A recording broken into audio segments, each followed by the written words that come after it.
What is up, everyone? So today we're gonna go over the VW Golf. Okay, this is a car I'm just gonna do a review on just because I have it, and I figured maybe if you're in the market of buying a Golf, maybe there's some things that you want to look at and consider before buying it. Okay, this is actually a rental, but I figure I'd do a review because I've had bad luck with VWs, and I want to give you my honest opinion with this one so far as a new vehicle. Okay, so this is the exterior of the vehicle. Real compact size.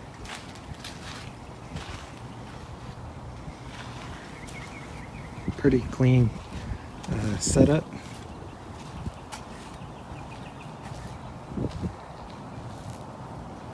Especially for how big the car is and how well they maximize its footprint for the room that they have. Here's your engine bay. It's probably missing the cover here.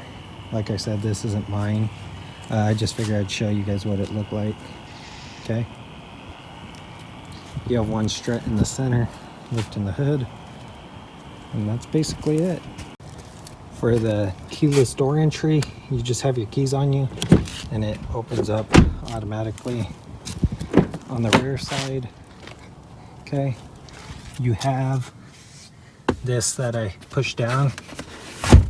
It collapses all the way back up like so, but you also have the option to pull down on this. This is pretty neat. So you pull on this, that pops up indicating that it's released. This won't go down and stay down until it cams all the way back. Then it automatically drops and locks, and that's just telling you that your thing's locked into place. Okay, so that's all the room you get. That's what the top looks like. Okay, and then with the seat all the way back, this is the room that you get. So it's about a hand's width. Okay, that's what you get for your seated room.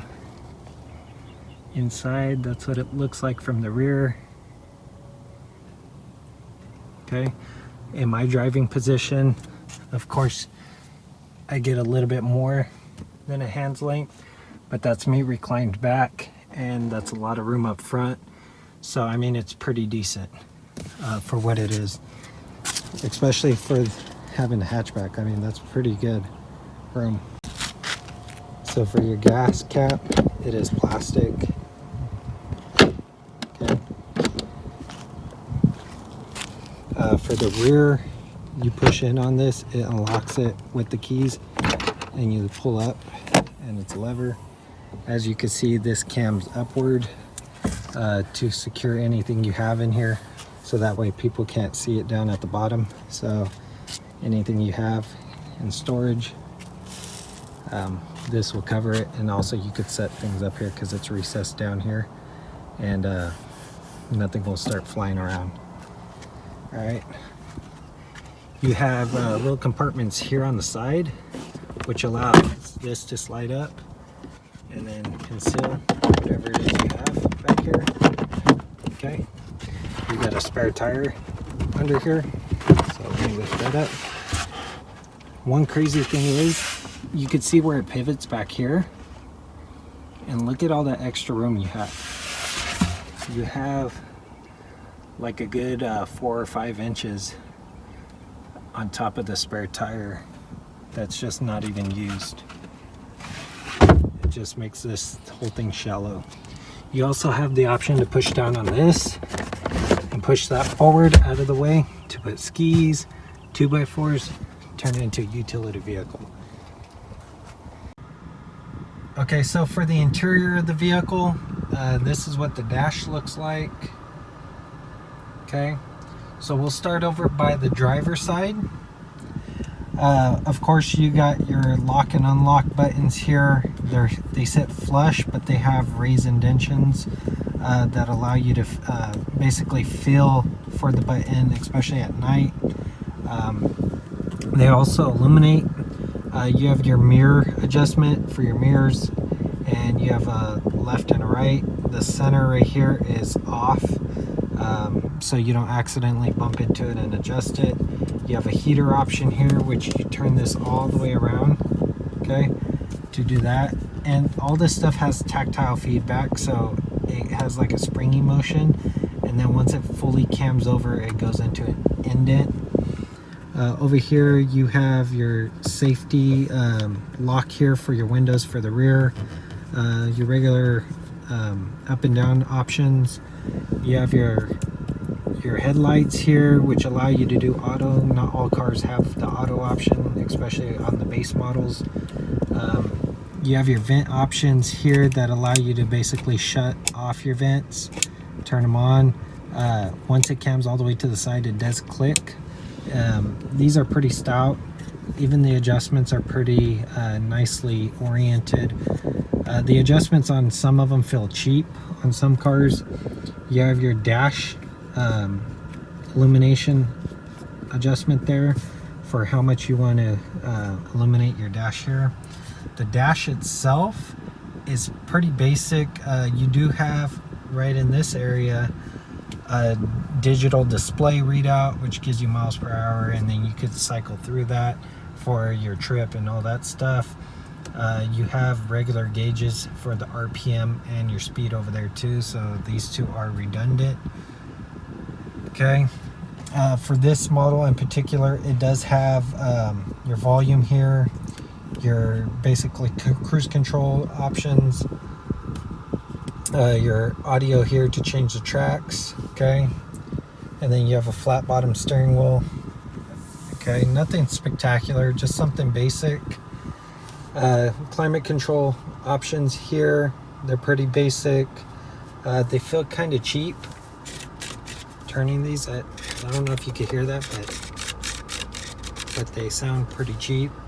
Okay, you do have a touch screen here, which allows you to adjust whatever audio you want to listen to, of course.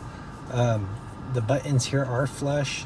They don't have any protruding indentions or raised indentions protruding out, so that way you can feel it. Everything's pretty flat. To me, it's a nice clean look, but it also looks cheap because they don't protrude out. All right. Of course, you could skim through here and then, you know, adjust your thing like the classic radios. It's okay. I mean, for what it is, it's a touchscreen. I mean, what more can you ask for a budget vehicle, entry-level vehicle? The mirror itself, I mean, nothing spectacular. It's just a mirror. It has no north, east, south, west indicators or nothing. It's just a regular mirror. You have this button up here on the top side. So this allows you to turn on your courtesy lights, okay, on and off for both sides. Then you have the one where you open your door. You have a rear courtesy light option, and then this is kind of chintzy, so you slide it back and your moonroof is supposed to open up, okay, so you can see it. But you also have to remember to slide this back. It doesn't attach to this glass here like the Infiniti I had. Attached to the top and it would pull it back automatically. Okay, and it's not as big as the window itself on top. It's kind of small, so they make it look a lot larger from the outside.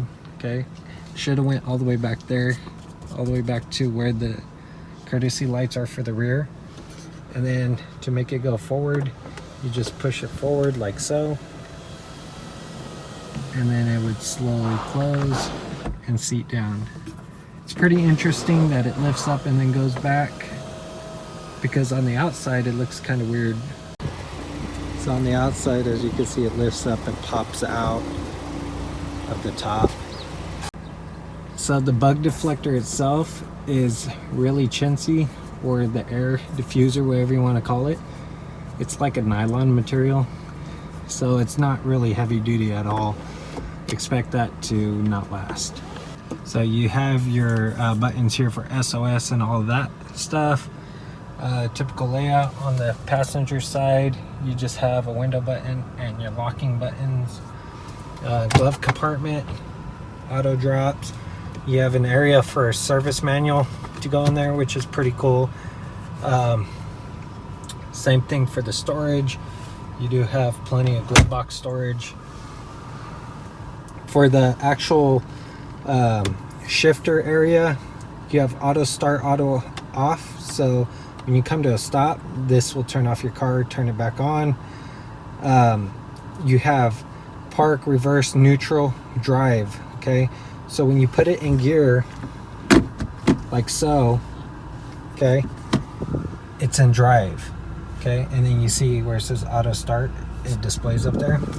If I press that button, it will deactivate it.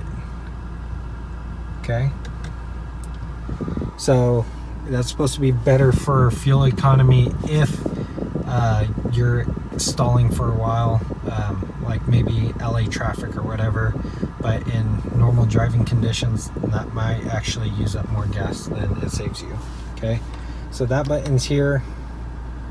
And then you got your drive and sport mode. So it's currently in drive. Okay, you pull back on this lever here like so, and then it'll go into sport mode. And what that allows it to do is rev higher, and you waste more gas. Okay, to go into manual mode, all you do is push it away from you. My Infinity, or my 370Z, and I believe the Infinity pull over to the driver's side. So it's kind of weird that it kicks over that way. And then you shift like normal. You could also shift with the paddle shifters right here, negative and positive. All right, so it's both options. The start and stop engine it feels like a metal. It's probably plastic though. It does get hot. The steering wheel also gets really hot in here. The one thing I do like about the steering wheel though is the shape of it. As you can see, it pyramids down. So it curves this way past center, and then it curves up this way. So when you grip it, your hand fits in this palm swell really nicely. It doesn't fatigue your hand. And then these bulges are just enough for your thumb to grip, so you have a good indication point. So on the mirror side here, right there is an indicator that's saying that someone's next to you, if someone's next to you, and then right next to it, that little blinking light is the turn signal. So for the system that it comes with, you have door speakers on all 4 doors, and then you have these ones up here that are like your tweeters and mids. And then of course your door speakers have the tweeters and mids and bass built in. But yeah, all of it's integrated into there, so it sits pretty nice and out of the way. Let me see if I could show you the back speaker one. It's right there for the sound unit, along with your touchscreen in-dash. So another thing is when you go into gear and you go forward and then you decide to put it in reverse, it makes like this weird noise. I don't know if you could hear that, but it made this weird noise. And I don't know what that is. It almost sounds like a disc player, and it's coming from the back corner back there, somewhere back there. It makes that whoop whoop noise when this kicks in. As you could hear, it did it again. So I don't know what that is. It could be even maybe the screen.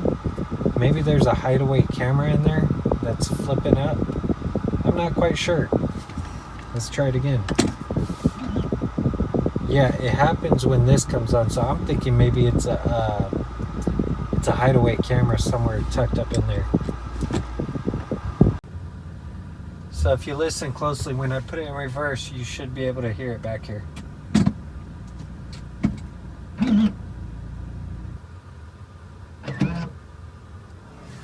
So yeah, I'm thinking it's part of this dash. Another issue with this setup is when you go and turn on your climate control like so, and you go around and you are like, well, I'm gonna put it on my feet. I typically like it blowing on my feet or on the windshield when I'm running the heater because it dries out my eyes. The issue with this system is when you put it on your feet, it goes on it blows out the bottom down here, but I get seepage here. And yeah, you could turn it off here like so, but if you don't, you'll get seepage here. And nothing over here, nothing on those. And that tells me that this here is not synchronized correctly with these other vents. Okay, and then you have these options to do mid position adjustments. So like from there, you could go from there to there to there, and they're all indentations that click into place. Okay, and these actually work incrementally, surprisingly, because every time you move this slightly, I could hear a motor underneath the dash that's kicking in, and what I'm thinking is it's adjusting the flap slowly. Okay, so you can incrementally move this too. Just something to keep in mind.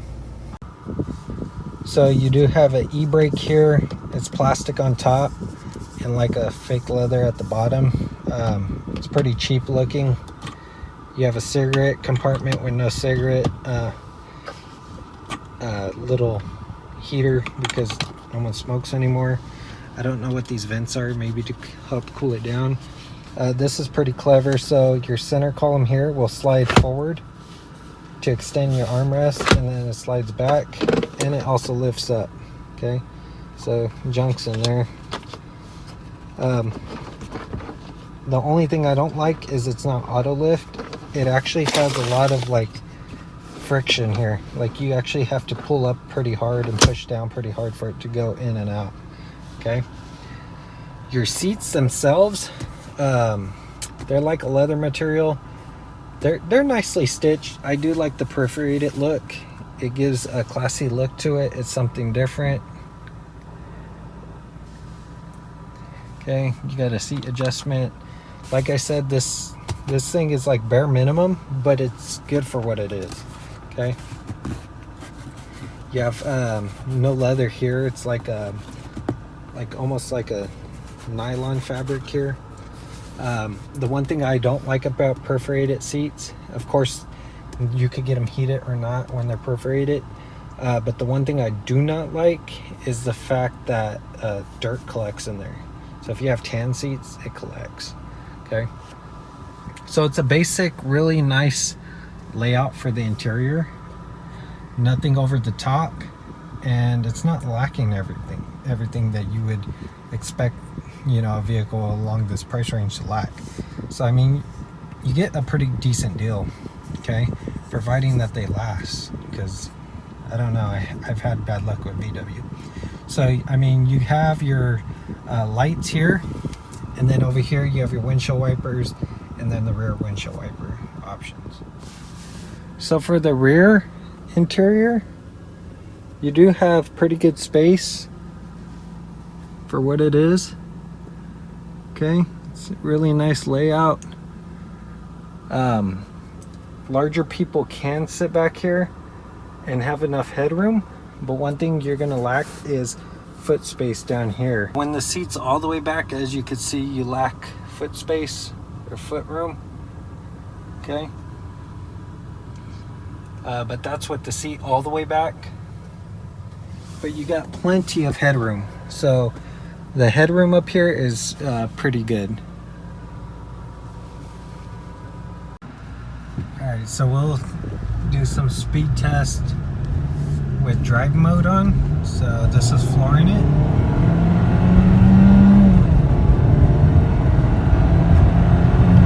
Alright, so as you can see, auto start kicked in.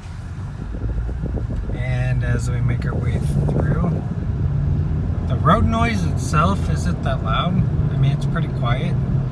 On the doors, they have double seals, so they have a seal for the actual door itself, and then they have a seal where the crack of the door is, where it meets up with the body edge.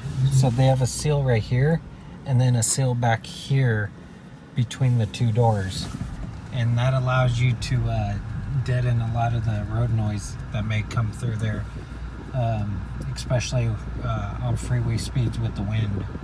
So that's pretty neat. Alright, so sport mode, we're gonna floor it.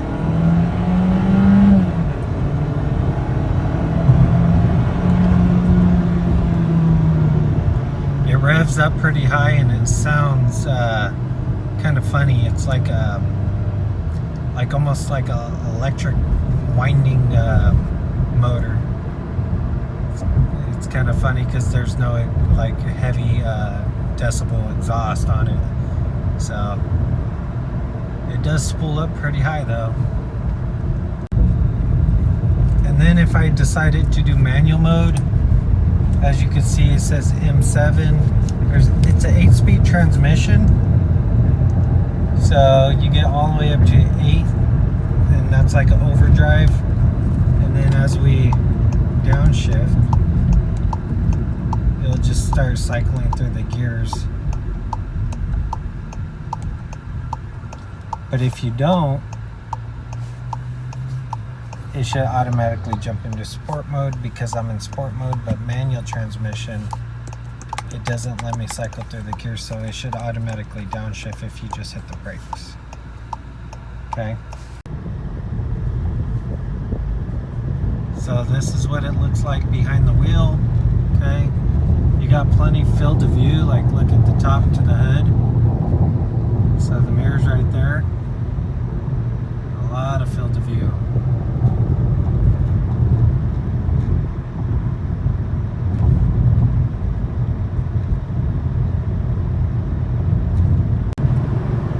So one of the things I do not like at all is the brake system. They're real noisy, and these are the stock brakes, so it's kind of annoying. So when you come down to a stop, when you start reaching like say about 10 miles an hour, maybe a little bit less, like 5 to 10, you hear the brakes grip, and they make like a wet noise, like when you get water on your disc brakes and you go to hit them, or you get rust on them for sitting out in the rain overnight, and you go to hit them and they give you a squeak. Well, these brakes give you like a woo sound at low speeds. Not all the time, but it's noticeable. Alright, so for the verdict, do I recommend this vehicle? Yeah, I mean, for $23,000, brand new, good fuel economy. It has a little sporty look to it. It has a lot of pep, especially if you're a city driver. I like this car, you know, it's roomy. It got enough room for groceries back there and still people to sit. It's super comfortable. The only thing I would have an issue with is going out of town because it is a smaller car and it feels like it would get pushed around a lot on the freeway. But it's just because it's so agile. So take that for what it's worth. I mean, that's personal preference. But as far as comfortability, I mean, this is a super comfortable car, and it's one of the most comfortable cars that I've actually driven in, given the price point especially. There's been other cars that are family vehicles that I drove, like some of the Toyotas, and those cars are super like nice inside, but I mean, to me their seats are super stiff as well, along with other vehicles like, you know, Chevys, Malibu, and those types of vehicles, more the family side of things. And I feel like those are also stiff. I feel like the way this is set up, the steering wheel sits right in your lap. You could adjust it to wherever you need it, and the seats are super comfy. The only thing I don't like is leather, but that's a personal preference, because in the winter it's cold, in the summer it's hot, and then you got to cool it down and stuff like that. And to me, I just don't like the way it feels. But I mean, once it reaches regular temperature, I mean, the seats feel great. So that's going to complete today's video. I hope you liked this little quick review. while I have this vehicle. If you did, give it a thumbs up. It's greatly appreciated. If you want to see content like this and other content I'll be posting in the near future, consider subscribing. Until next time, I'll see y'all in the next one. Thanks for watching.